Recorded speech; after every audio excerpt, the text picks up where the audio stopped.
right, everybody. What's up? Welcome back to another episode of the Northeast Georgia Real Estate Podcast. I'm your host, 𝐃𝐑𝐄, and I have a fantastic guest today, Yarko Folytn. And he is with Clean Eatz here in Athens, like revolutionizing the entire fast casual, but also healthy food place. So you definitely don't want to miss this one today. Welcome, first-time guests and loyal listeners to the Northeast Georgia Real Estate Podcast. I'm your host, 𝐃𝐑𝐄, and I'm here to guide you through the real estate landscape across our region. Whether you're a buyer, seller, investor, or just plain curious, this podcast is going to be your go-to source for local insights. We explore real estate trends, economic forecasts, and highlight local businesses. You can expect expert interviews and valuable discussions to help you make informed decisions in the Northeast Georgia property market. So sit back, relax, and let's enjoy this crazy journey into the real estate market together. All right, Yarko. Thanks, buddy. I'm glad to have you. Thanks for having me. I know a little bit about you, but why don't you do me and the audience a favor, tell a little bit about who you are, what you do, and kind of how you got to where you're at today. Okay, well, I'm originally from Snellville, Georgia, and grew up there and went to school there, right? And was always in sports and athletics, and realizing that food is, it's 70 or 80% of your performance. Mm-hmm. So if you're gonna train to be a Ferrari, you should fuel yourself like one. It makes sense. So that's what we do, right? So we're a fast casual dining place. We do all kinds of natural food, right? I mean, it comes in God's packaging. If it's a green pepper, it's an onion. I mean, there's no colorants, there's no sugar, there's no crazy stuff that's added to it. And it's food that is made basically by athletes for athletes. And it's not just athletes. I mean, it's soccer moms and anybody on the go, and, all the trainers and, a lot of athletes come in. So, folks that are interested, I just, on the way over here, just before I left the cafe today, I was talking with an artist mm-hmm. and a rapper, and he was talking about, his health issues, and he said we're right up his alley in helping him overcome everything he's been through. So, we love to give and do what we do for folks so they can enjoy the health benefits of eating good food, because good food is good medicine. That's all very true, and I gotta first off start by giving you a testimonial. Like, I love eating with you guys.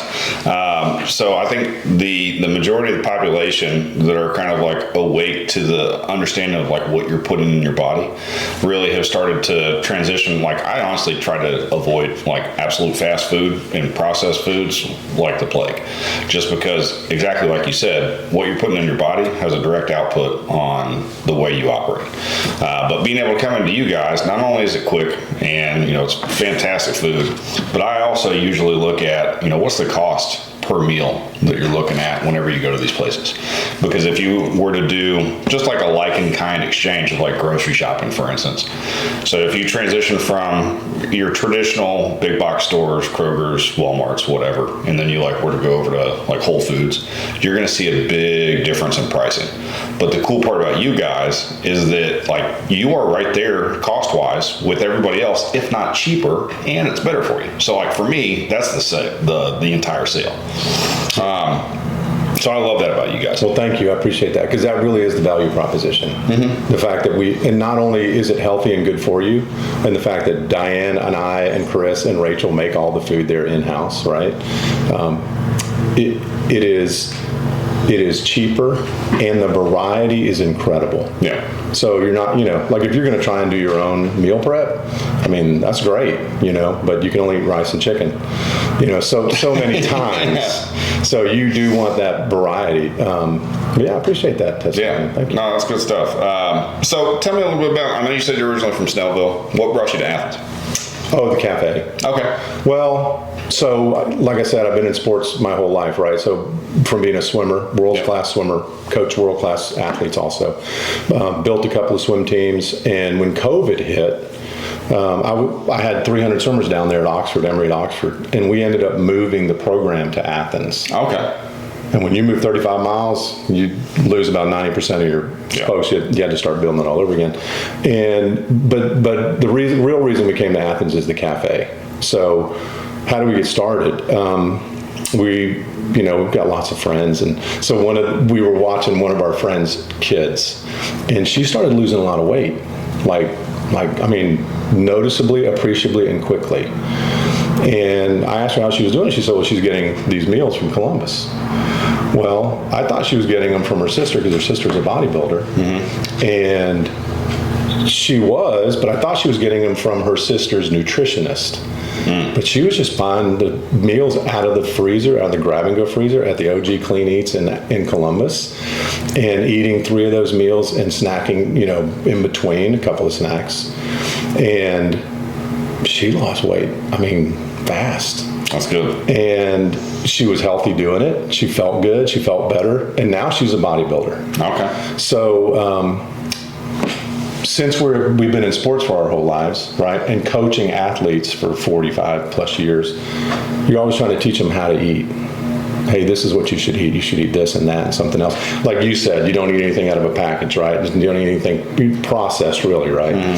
So this is just us making food for folks who really want to eat like that, who really want to eat good food that's, carefully made. We weigh and measure every meal, and it's ready for you. And you just come in and put it in your bag, figure out which flavors you want, and there you go. We can make custom meals too, but it's just so easy for folks to walk in and get their Sundays back. Yeah. Where they don't have to meal prep anymore. I lived that reality for a while, about 2 years. Oh, yeah. And I hate being in the kitchen cooking. Like, it's not, because after being in the military, the risk versus reward as far as like time invested to make food versus how quickly I consume it, it doesn't weigh out. Right. Absolutely. To be in the kitchen. And thank you for your service. My pleasure. I know. I hate that you had to do it in Hawaii. Yeah, it was rough. Real rough duty station. But thank you. And I want to also speak to the meals. So I've done probably 3 or 4 different meal providers out there, and they're decent. But one of the, I guess you could say, the main drawbacks that I always came across, one, I was always still hungry after I ate them. And 2, you're kind of concerned with, like, what's the exact macro count in some of these? It could be healthy, but is it like high protein? And, you couldn't really customize it too much. And so I know that with you guys that you can, and you do already know kind of what that macro count is, so that way it is more specifically geared toward knowing what you're putting in your body, especially if you're a bodybuilder, especially if you're counting those macros, because it doesn't matter how much you work out, you can't outwork a crappy diet. So that's cool that you guys have that service as well. Absolutely. One of the things that we do for athletes specifically, for let's say bodybuilders specifically, like let's say we'll do like 300 grams of rice, 8 ounces of protein, and then they're going to start their cut. Then we'll figure out what their plan is, and then we'll say, well, then we'll do 250 grams of rice and 8 ounces of protein, 200 grams of rice. It's a boring diet for them, but that's what it takes. If people have never bodybuilt before, then, you have to be intentional. If you're going to lose weight, you have to be intentional. Yeah. You have to be consistent, and you have to know what you're eating, right? So like you said, it's great to get on that train for, a couple of weeks and start to see some results, and then fall off of it and go, eat a pizza that's 3,500 calories. But you have to be specific. You have to understand what you want to eat, and then be diligent about doing it. And that, we have those conversations every day in the cafe. Yeah, I say this in our business as well, like with any of my new agents, like you can't change what you don't track. And the same thing is applied to your nutrition. Like if you don't know what you're putting in your body, how can you sit there and say, oh, I've hit my numbers for the day? You just don't know that. That's right. So yeah, it's important. Absolutely. And so you have to know, your base metabolic rate. We have folks come in, they talk with me, we figure out what that is, what their goal is. Because, everybody comes to me in swimming, not everybody, and they say, hey, I want to be an Olympic athlete. And then they come to practice 3 times a week. Okay. I've not seen that turn out good results. All right. So you have to be consistent. You have to know what your goal is. And then, like you said, you have to track it. So, let's just, for example, you weigh 250 pounds, just ballpark 2,500 calories. You just need to reduce your caloric intake every day by 500 calories. Or you can run 5 miles a day. And some people do. Yeah. Because it's 100 calories a mile, right? Okay, well, you got a choice. right? I mean, pick which one you want to do. You either want to not eat 500 calories, right? Which means you have to reduce the amount of stuff you're going to eat, and you just decide which one, right? And then as long as you're consistent, you'll lose weight. Yeah, I mean, it's math and science. That's all. Very simple. Yeah. Very simple. And then you figure out, is that working for me? Is it not? Maybe I need to, maybe I need to drop 600 calories. Maybe it's not really 25. Maybe it's 24. I mean, you start to fine tune this thing, but that's the only way to do it. And if you're consistent, like I was just talking about, the 300, the 250, the 200. I mean, I just watched the weight fall off of these folks, and because they're very consistent, right? Yep. I mean, we don't work out 16 hours on the 30th of every month, right? There's no benefit in that. Correct. So, you just have to do it every day. It literally, like our slogan says, it has to be a lifestyle. No, I love that. So speaking of the lifestyle, and speaking of you guys being in Athens, are you guys involved with any other kind of community organizations here in town, or do you give back at all? So, well, I mean, I think we simply give back simply by being here. No, I agree with that. Because, I mean, that's our goal and our mission is to help people be better, live a better life through better health, right? Yeah. And good food is good medicine. I mean, that's the whole point of why we're here. But we are affiliated with practically all the gyms in town. We work with their clientele. We work with their trainers, their owners. And we love the give and take. We all support each other as a community. Yep. So I mean, that's really good. We always try to do like little outreaches. There's always folks that come in that we know have a need in the community, and then we help them, right?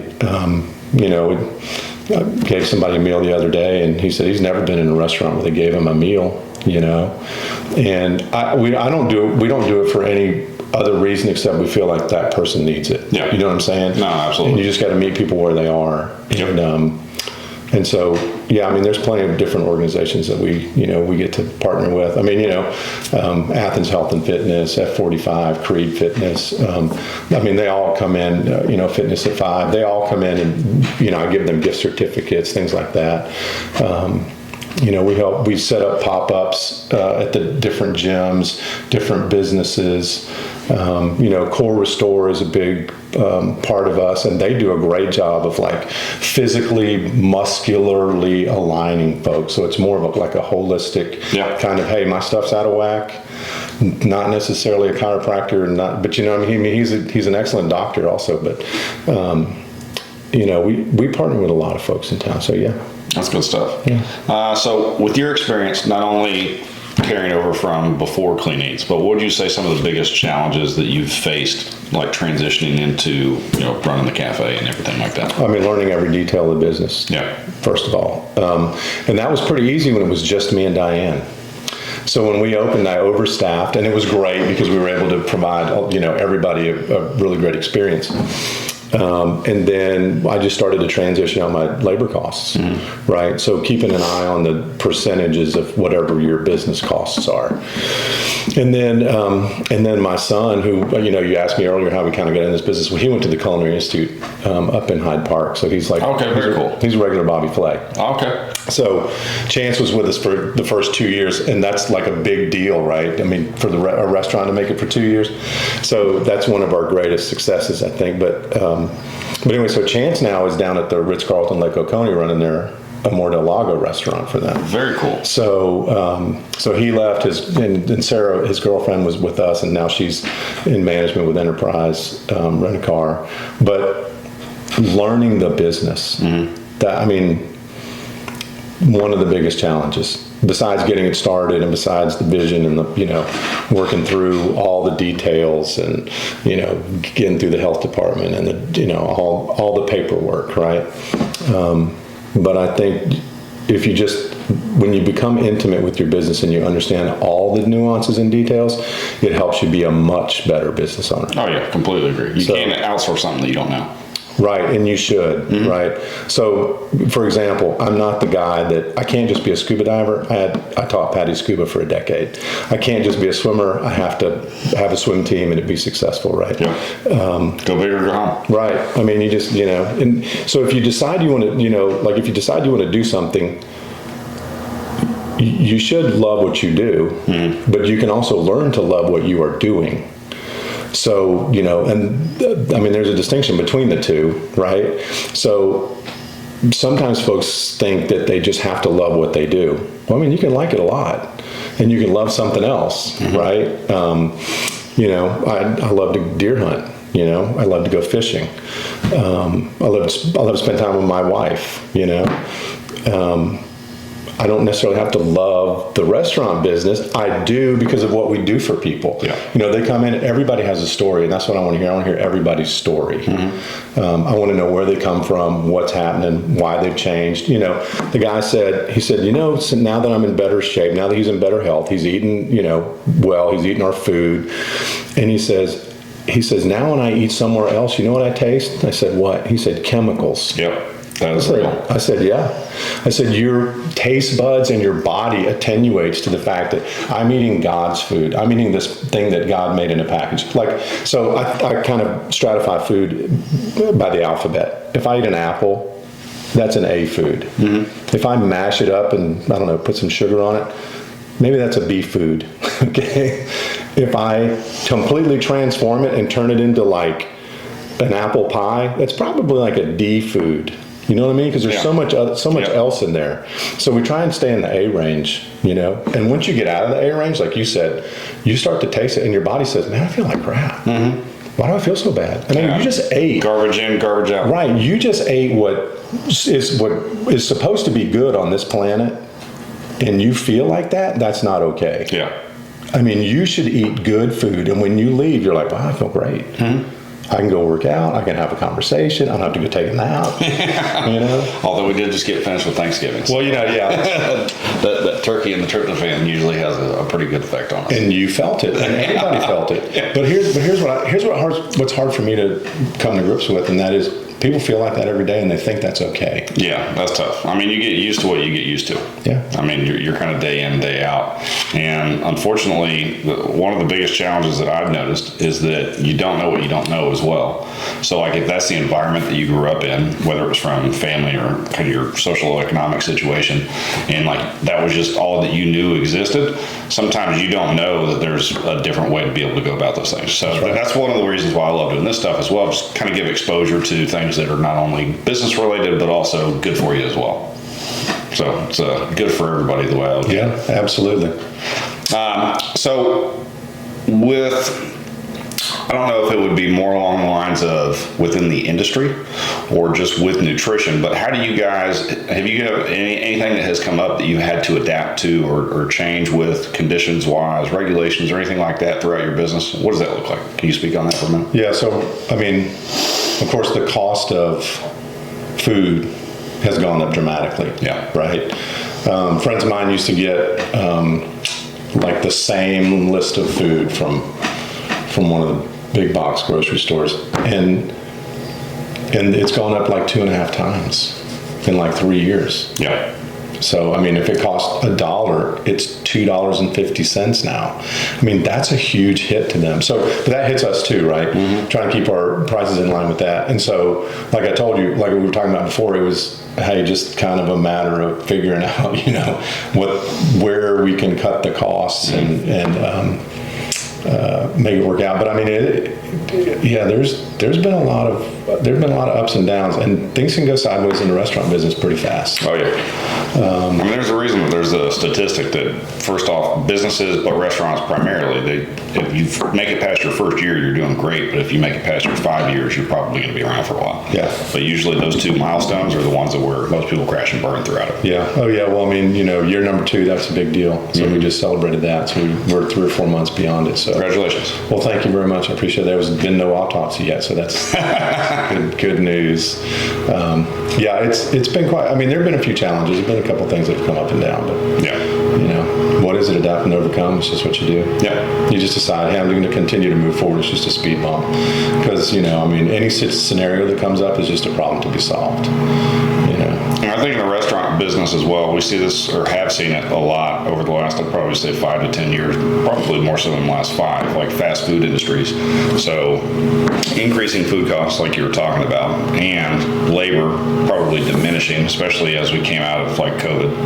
And then now we start to see the shift towards the autonomous like robots and POS systems where you're doing self-ordering. So you're kind of getting rid of some of your labor force. So like that's one of those big changes in that industry that I've seen. Anything else like that? I mean, I know that kind of touches on labor costs that you guys have had to deal with. Well, I mean, because that is the trend, right? For us, it is people are trying to make a lifestyle change. Yeah. That is very difficult to just do by, ordering something and going, I don't know if I like it, or, you know what I mean? Oh, absolutely. I mean, the psychological aspect of change, like you said, but you don't know what you don't know, right? And people come in and they are curious, sheepish, embarrassed, positive, fantastic, gung-ho. They just run the gamut of the emotional strain of, I just can't keep doing what I've been doing. Yeah. Right? I mean, you're going to do the same thing and you expect different results. It's just not going to happen. Definition of insanity. Absolutely. And so, here they come in and they're like, hey, look, I need some help. And so there are some of these trends that have changed some of what we do. I mean, I'll be honest. I mean, there are cheaper alternatives to some of the wholesome regular food that we provide, and we're not willing to go that way. Yeah. It's something I can't compromise on, right? So, when somebody comes into me and they say, hey, look, can I do blah, blah, blah? I'm like, sure, but here's going to be the reward. Well, the consequence, I always say reward because it's either going to be a good one or a bad one, but here's what's going to be the repercussion of you doing whatever that is. And so, I mean, we have a plan, we have a mission, we have a business plan and a strategy, and we just move forward with it because the basic principles are the same. I get it. You remember the phonograph record? Remember the LP? Okay. So that used to be the internet, right?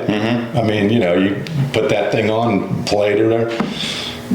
So sometimes these things just change and they move a little bit faster, but the basics are always necessary and they're always fruitful in their results. And so we stick with those. So yeah, there have been some trends, but we try not to jump on them. But like Instagram, this, TikTok, Threads, X, all Try to be everywhere at all times. I just don't know how you do it. That's probably one of the biggest challenges because marketing has changed completely. I think Trump showed everybody that. Hands down. I mean, he jumped on everything everywhere, and his PR guy, right? Barron. Oh yeah, his son. Yeah, that's right. Said, hey, go ask him, because he knows. Well, I think traditional media is kind of going out the door as well because it's like, where do you want to get your source of information from? But I mean, that's a whole nother topic. Sure, we can do that some other time. Yeah, absolutely. So with a successful business that you're running, how would you say, or any tips that you have with balancing a successful business and a personal life at the same time? What does that look like to you? Is that possible, or are we talking science fiction? Is it possible? Yes, but you have to be intentional about it, right? So people say, hey, how do y'all, like I build swimming pools, right? We maintain them. We have a cafe. We, have swim teams and, how do you, and of course a family, right? And now an extended family. And so how do you do that? Well, you just don't go home and watch TV. Yeah. I mean, you just decide that your hobbies are, whoops, are you okay? Yeah, I'm fine. Is whatever the next thing it is that you're going to do, right? So you just shift your attention and your focus to that thing and just go for it. Yep. I don't know if there's much balance there. It's pretty much just put your foot on the gas, just mash the foot feed and keep on going. You know what I mean? We talk about that, work-life balance, and we try and really work that in for our employees because that's different, right, for them. But for me and Diane, we just love being with each other, and like we say, sometimes it's not always peaches and cream, sometimes it's strawberries and cream. So That's good. Yeah, we just you just carry on. You figure out what that thing is you want to go do, and you just go do it. Yeah, I like that. And one of the parts where you said you have to be intentional with your time.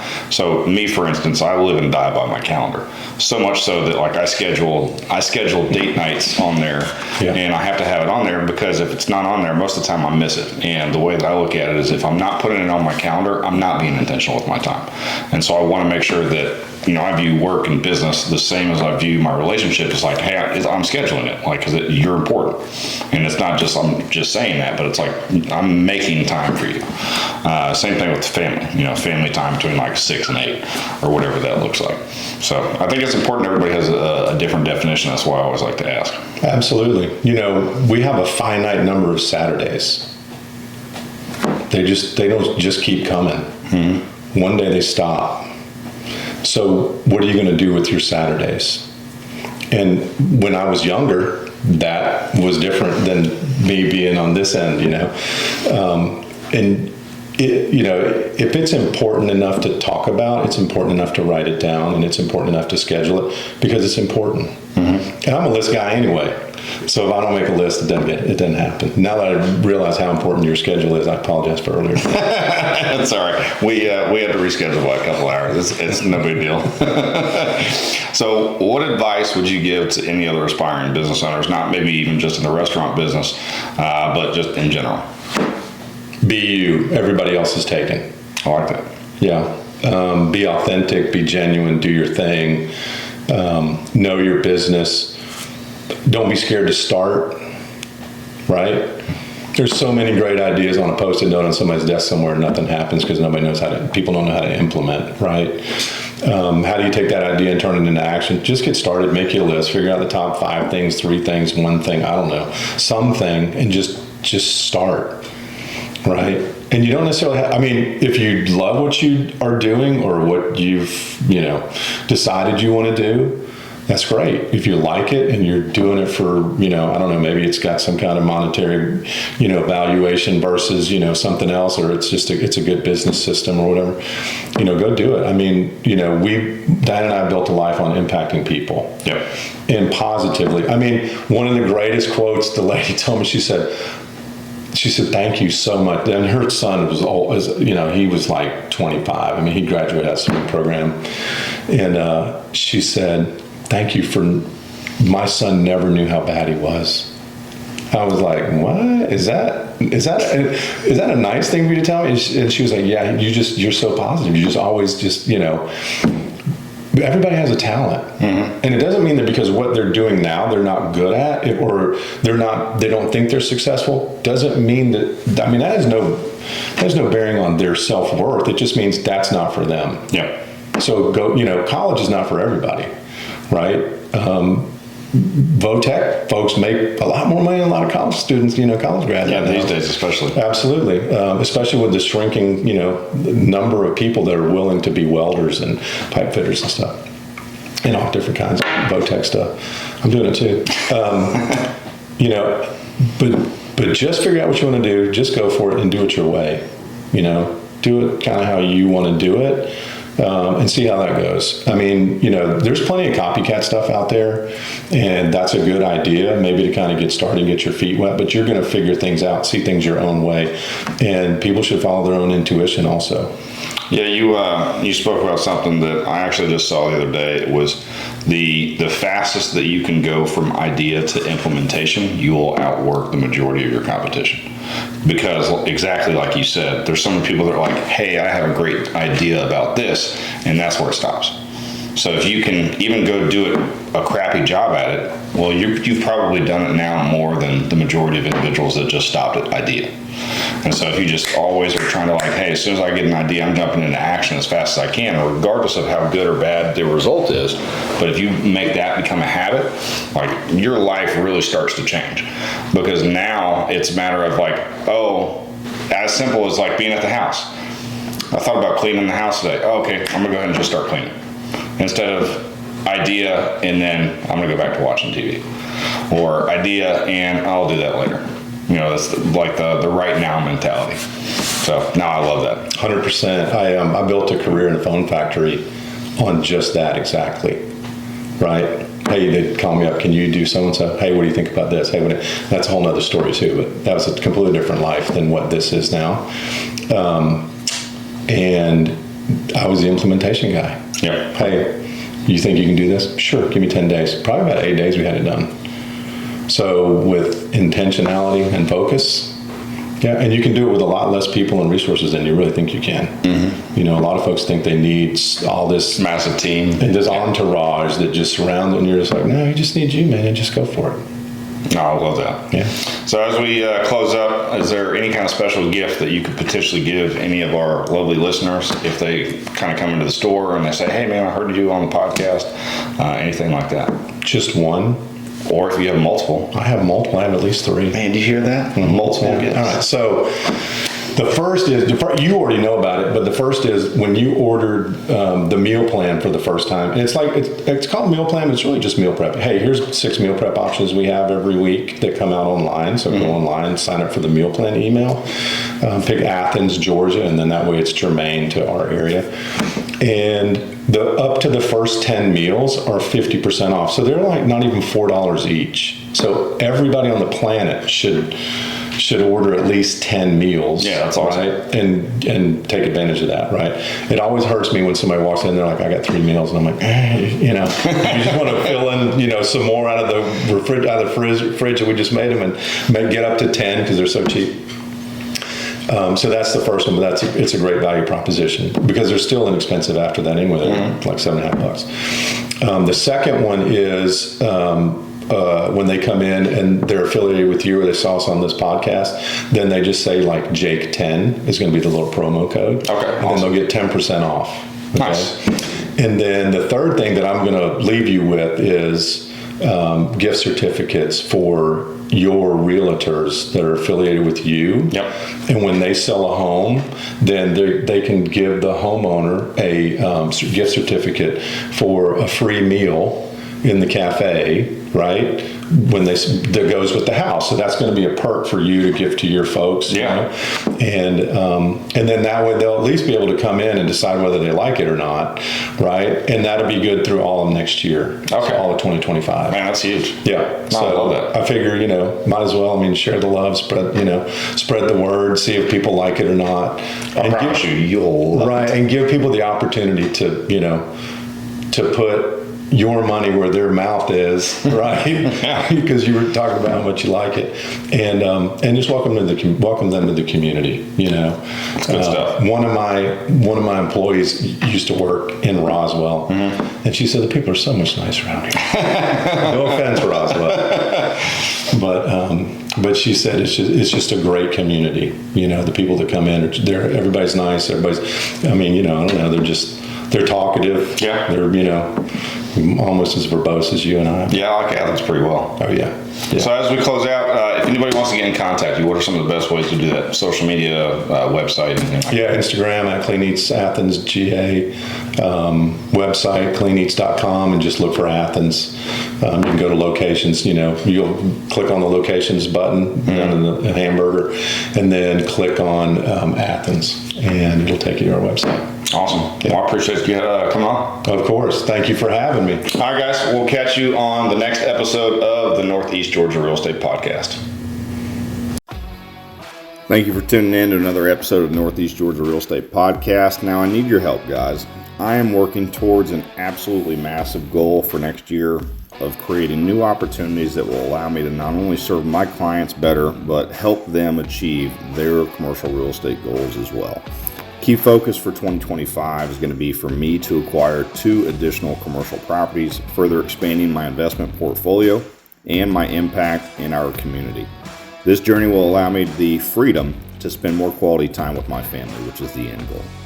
I'm sharing this in hopes of being able to connect with others who align with this vision. So if that's you, whether it's through partnerships, investing, networking, or new business opportunities, please let's connect and build something together. Thank you.